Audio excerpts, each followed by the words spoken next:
لے اس عمر میں مجھے عدالت کے چکر نہ لگوانا، مجھے تھانے کچہری میں نہ لے کے جانا، کسی کے اوتاق میں کسی کے ڈیرے میں نہ لے کے جانا، اس عمر میں لوگوں کے آگے ہاتھ جوڑ کے اچھا لگوں گا؟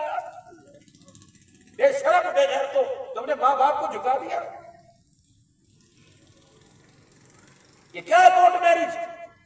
لانا چاہیے۔ زندگی کا سب سے بڑا جو ارمان ہوتا ہے وہ ماں باپ کا یہ ہوتا ہے کہ باپ اپنی مرضی سے بیٹے کے ماتھے پہ سیرے کے پھول دے۔ تم نے یہاں بھی ماں باپ کو جھکا دیا۔ ایک ہی تو خواہش تھی، اس درخت کی جڑوں میں جو کھاد جو مٹیریل تھا تمہیں پتا کس کا؟ تمہارے باپ کے خون کا تھا، تمہاری ماں کی دعاؤں وفاؤں کا تھا۔ ایک ہی تو خواہش تھی کہ بیٹے کی شادی اپنی مرضی سے کرو، بہن کے گھر نہیں کرنا، خالہ کے گھر نہ کریو، یا مرضی کر دو۔ وہ بچی ماں باپ کیا دے کر گئے؟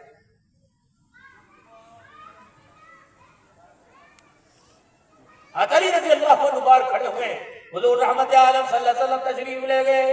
بیٹی علی دروازے پہ کھڑا ہے، ہاں کروں کہ نہ؟ حضور کا چہرہ دیکھا، فاطمہ شرمیلی تھی، سر نیچے کیا، رونے لگا۔ کیوں روئی؟ فرمایا ابا محمد مجھے میری ماں خدیجہ یاد آ گئی، تیرے سامنے زبان کھولتے شرم آتی ہے، یہ سوال تو میں پوچھا کرتی تھی۔ حضور نے سینے سے لگایا، بیٹی میں ہوں نہ بتاؤ؟ کہا نہ نہ نہ، تیری آنکھ کے حالے میں جو آنسو ہے قربان نہ ہو جب میں نہ کرتی اچھی لگوں گی۔ باپ بیٹیوں کے بارے میں اچھے فیصلے کرتے ہیں۔ اولاد کملی والے تجھے جس کھوٹے سے باندھ دیا فاطمہ اسی کھوٹے پہ مرے گی، رسی توڑا کے نہیں۔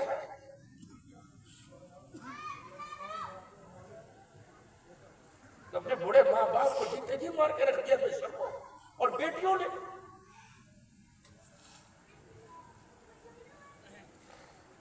ابو کے گھر رہ رہی۔ ابو کو اس نے کیا؟ انہیں تو پھینکنا پھانسی دینی ہے؟ اس نے تو اولاد ہے، جگر کا ٹکڑا ہے، اس نے تو راتوں کو جاگ جاگ کے مزدوریاں کر کے روٹیاں۔ ایک بیٹی طلاق لے کے آئے، 4 بہنوں کی ڈولی اٹھنے میں رکاوٹ بن جاتی۔ خدا کی پسند۔ جبرائیل علیہ السلام کھڑے، رومال لے کے، جنت کے رومال دیکھنا جی، رومال کھولا دیکھنا جی، کیا یہ سیدہ عائشہ کی تصویر کیا ہے؟ کہ عائشہ کون ہے؟ کہ مدینے میں آپ کے یار ابو بکر کی بیٹی ہے، کیا کروں؟ فرمایا اس عورت کا انتخاب اللہ نے کیا ہے، یہ آپ کی بیوی ہے، اللہ نے اس کو پسند فرمایا، یہ جوڑا اللہ نے پسند کیا۔ اللہ اکبر۔ خدا کا انتخاب ہو، جس کی پاکیزگی کی حفاظت پر خدا کا قرآن آوے، جس کے بارے میں حضور فرماویں اللہ نے مجھے ہر بیوی سے عدل کا حکم دیا، لیکن کیا کروں میرے دل کی ڈھال عائشہ کی طرف ہے، یہ میرے اختیار میں نہیں ہے۔ دنیا سے پردہ فرما سکتے تھے، حضرت سودا کے گھر، ماریہ قبطیہ کے گھر، ام سلمہ کے گھر، حضرت حفصہ کے گھر فرما سکتے تھے۔ فرمایا ازواج مطہرات ساری زندگی میں نے تمہارے سے کچھ نہیں مانگا، اگر مانگو تو انکار تو نہیں کرو گی کیا؟ فرمایا چاہتا ہوں کہ میرا جنازہ عائشہ کے گھر سے اٹھے، مجھے اجازت دو۔ محمد کی گھر والیاں رونے لگی۔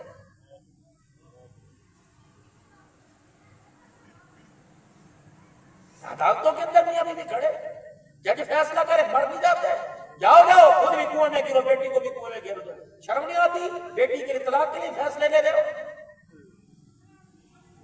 باپ کی سفید داڑھی کا ہے، ایک نے آج آپ کو بات کر کے جاؤں پلے باندھ لیو قربانی والو، اللہ کے واسطے رات کو اپنے بالکوں کو لے کے بیٹھ جاؤ کرو، اپنی بچیوں اور اپنے بچوں کو لے کے بیٹھ جایا کرو، اپنی چٹکی پکڑی اپنے منہ کے دانت میرا زیرو دکھایا کرو، اور اپنی چٹکی داڑھی کو پکڑ پکڑ کے دکھایا کرو، اور کہا کرو میرے پوت اور میرے لاڈلے اس عمر میں مجھے عدالت کے چکر نہ لگوانا، مجھے تھانے کچہری میں نہ لے کے جانا، کسی کے اوتاق میں کسی کے ڈیرے میں نہ لے کے جانا، اس عمر میں لوگوں کے آگے ہاتھ جوڑ کے اچھا لگوں گا؟ بے شرم بے غیرت تو تم نے ماں باپ کو جھکا دیا۔ یہ کیا ہے کورٹ میرج؟ لانا چاہیے۔ زندگی کا سب سے بڑا جو ارمان ہوتا ہے وہ ماں باپ کا یہ ہوتا ہے کہ باپ اپنی مرضی سے بیٹے کے ماتھے پہ سیرے کے پھول دے۔ تم نے یہاں بھی ماں باپ کو جھکا دیا۔ ایک ہی تو خواہش تھی، اس درخت کی جڑوں میں جو کھاد جو مٹیریل تھا تمہیں پتا کس کا؟ تمہارے باپ کے خون کا تھا، تمہاری ماں کی دعاؤں وفاؤں کا تھا۔ ایک ہی تو خواہش تھی کہ بیٹے کی شادی اپنی مرضی سے کرو، بہن کے گھر نہیں کرنا، خالہ کے گھر نہ کریو، یا مرضی کر دو۔ وہ بچی ماں باپ کیا دے کر گئے؟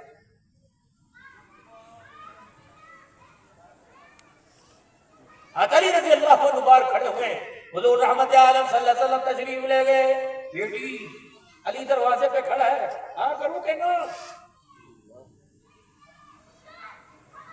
حضور کا چہرہ دیکھا، فاطمہ شرمیلی تھی، سر نیچے کیا، رونے لگا.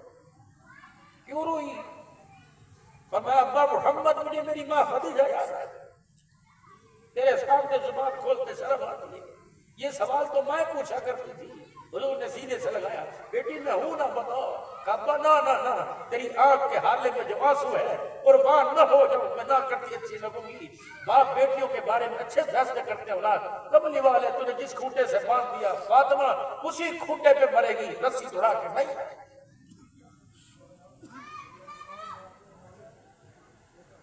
اپنے بوڑھے ماں باپ کو جیتے جی مار کے رکھ دیا بے شرمو.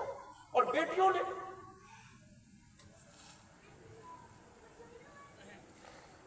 ابو کے گھر رہ رہی، ابو کو اس نے کیا، انہیں تو پھینکنا پھانسی دینی ہے؟ اس نے تو اولاد ہے، جگر کا ٹکڑا ہے، اس نے تو راتوں کو جاگ جاگ کے مزدوریاں کر کے روٹیاں.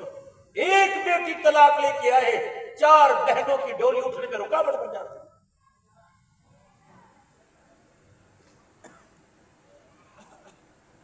نبی نے جس کے ساتھ ٹور دیا، ہاتھ ہاتھ میں دے دیا، بیٹیوں نے پلٹ کے نہیں دیکھا اب کیا بنے.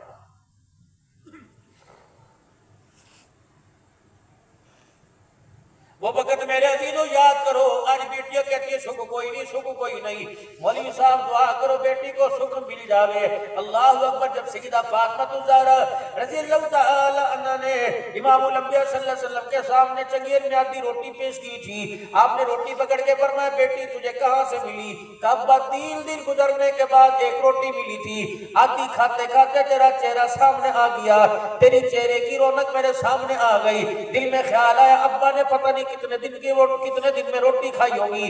ابا جی میرا پیٹ بھر گیا. الگ نے جواب دے دیا، نکلنے سے جواب دے دیا، روٹی لے کے تیرے پاس آ گئی. فرمایا بیٹی تیرا بھلا ہو، تو نے تو 3 دن کے بعد روٹی کھائی، تیرے باپ نے آج 4 دن کے بعد روٹی کی شکل دیکھی.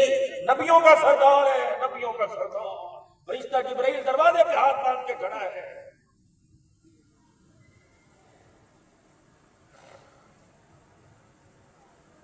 دین غریب تھا، اسلام غریب تھا اور غریب رہ جائے گا. فرمایا جب اسلام آیا غریب تھا اور غریب رہ جائے گا. اسے منہ لگانے کے لیے، اسے اپنے گھر میں لانے کے لیے کتے گھروں میں آئے، اسلام گھر میں نہ آئے. سور جانور گھر میں بنے اسلام گھر سے نکال دیا. فرمایا دین غریب آیا، غریب اسلام غریب تھا، غریب آیا تھا اور غریب ہی رہ جائے گا. اچھے اچھے دینداروں نے قبول کرنا ہے. حضور نے تو فقیری غریبی کے فکر فرمایا. آج غریبی کے لوگ خودکشیاں کر رہے، گندم کی گولیاں کھا رہے، مر رہے.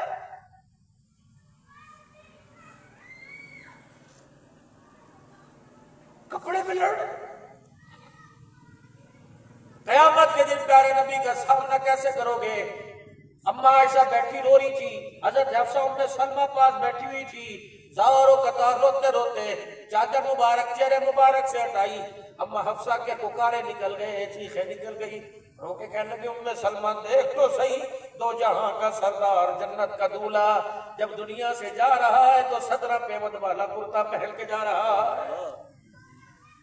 17 پیوند، بادشاہوں کا بادشاہ، سرداروں کا سردار، معراج کا دولہا، نبیوں کا نبی. 17 پیوند اور 16 پیوند کپڑے کے، ایک چمڑے کا لگا. حضرت عمر جو آج بیت المقدس عیسائیوں یہودیوں کے حوالے ہو گیا، جب آئے نا پادری بیت المقدس کے دروازے پر، کتاب کھولی، حضرت عمر کے کپڑے دیکھے، 16 پیوند دیکھے. نہیں نہیں نہیں نہیں نہیں، یہ فاتح بیت المقدس نہیں ہو سکتا. اس کے کپڑوں پر تو 16 پیوند ہیں، یا تو لکھا ہے فاتح بیت المقدس ہوگا، اس کے کپڑوں کے 17 پیوند ہوں گے. فرمایا آؤ میں گناتا ہوں.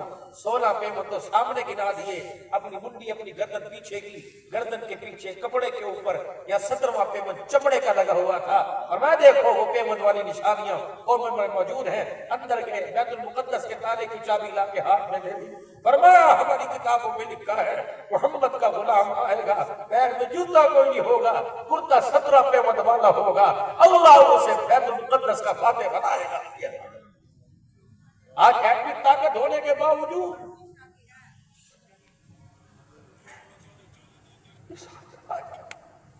ایٹمی دنیا کی سپر پاوریں ہونے کے باوجود آج بیت المقدس کے اندر عیسائی عبادت کر رہے ہیں، مسلمانوں کا وجود ختم کر دیا۔ غزہ اور فلسطین کی بات کرنے والے پر پاکستان میں دہشت گردی کے پرچے کا حکومت نے اعلان کر دیا۔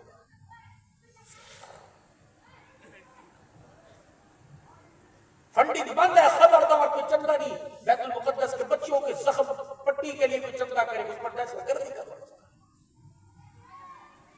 اللہ آئے گا اپنی مدد کے ساتھ، یاد رکھنا کتب اللہ لأغلبن انا ورسلی، بس یہ سب دیگر بھکتیاں، یہ سب تماشے، یہ سب بینے سرائیاں توڑ پھوڑ کے رکھ دے گا، حکومت تو رہے گی میرے اللہ کی رہے گی۔ آ جاؤ بس حکومت کے ماتحت ہو جاؤ، اس حکومت کے قدموں میں آ جاؤ۔ او میرے بھائیو، غالب تو اللہ کی ذات آ کے رہے گی اور غالب تو نبی پر لایا ہوا دین ہی رہے گا۔ اللہ کی قسم آ جاؤ، اس چھتری کے نیچے دنیا آخرت کی کامیابی پا جاؤ گے۔ ختم نبوت کے صدقے سے اللہ نے تبلیغ کا کام آپ کو مجھے عطا فرمایا، یہ نبیوں کے صدقے سے اللہ نے آپ کو مجھے عطا فرمایا، اللہ کی عطا ہے، مالک نے کرم فرمایا، میرے عزیز و نبیوں والا کام اللہ نے عطا فرمایا۔ پہلے نبی دنیا کے اندر آتے تھے، دین کی محنت تبلیغ کرتے، نبی کے جانے کے ساتھ دعوت کا کام ختم ہو جاتا۔ حضرت محمد مصطفیٰ صلی اللہ علیہ وسلم کے صدقے سے اللہ نے نبی بھی دیا اعلیٰ، دین بھی دیا اعلیٰ، اور اس پر رحمت بھی آئی، دین کے کام کرنے والے دیے۔ نبی دنیا سے چلے گئے، دین کا کام کرنے والے قیامت کی صبح تک باقی رہیں گے۔ آ جاؤ دین کا کام کرنے والے، دین کو پھیلانے والوں میں شامل ہو جاؤ۔ اللہ کی قسم اللہ ایسی مسکراہٹیں دے گا، ایسا اللہ کھلائے گا کہ مرنے کے بعد قبر کے اندر بھی خوشبو آئے گی۔ کسی ایک کو نماز پہ لے آئے، کسی ایک کو کلمے پہ لے آئے، کسی ایک کو خیر کے کام پہ لے آئے، کسی ایک کو نمازی بنا دیا اور کسی ایک کو قرآن پڑھانے میں معاون بن گئے۔ یہ تو قیامت کی صبح تک صدقہ جاریہ ہے۔ تو تبلیغ میں اللہ کے راستے وقت لگاؤ گے انشاءاللہ تعالی، چھٹیاں فارغ گزارو گے کہ اللہ کے راستے میں نکلو گے؟